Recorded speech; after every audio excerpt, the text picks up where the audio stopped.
This is a bonus video for Unit 16, and the question is from page 257, number 13. And it reads, an isosceles triangle is inscribed in a circle of radius r. Find the value of theta that maximizes the area of the triangle. So I copied down the diagram from the textbook, and I used complementary angles to fill in the extra angles that were not given. Next, I know that the area of a triangle is base times height divided by 2. So I need to find the base, and to find the base I would use the line segment AB.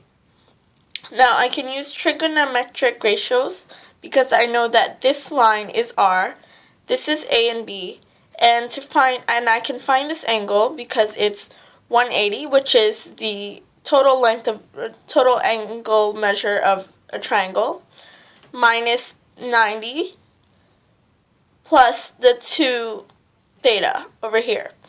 So I know this angle, and I can substitute it into the trigonometric ratios for cos, and I can use the cos ratio to find AB, and I found that AB equals sine 2 theta times r, because this is a related angle. So cos 180 minus 90 plus 2 theta is actually equal to cos 90 plus 2 theta, which is equal to sine 2 theta because of correlated angles. Next, I plugged in the base value into the area. So base area equals base times height divided by 2, and I substituted the sine 2 theta times r into the equation, and canceling out the 2's, I got area equals sine 2 theta r times h. Now we need h in terms of r. So to find h, I know that h equals r plus qb. So this is the r. From here to here is the r because it's the radius. And from here to here, I named that q and this b. So this would be the additional line segment that I would have to calculate on top of the r.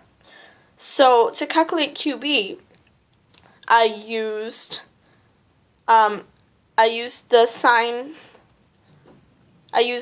trigonometric ratios again.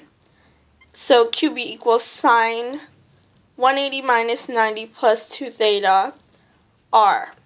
And when I solved for, and then again I take away the 180 because it's a related angle. So QB equals r sine 90 plus 2 theta. And again with the correlated angles, QB equals r cos 2 theta. So finally, I would substitute this into the equation of the area. So area equals base times height divided by 2. I knew the sine 2 theta times r from earlier, and then I just substitute the h into that. So the h is r plus r cos 2 theta, and I expanded it, and then I factored out the r.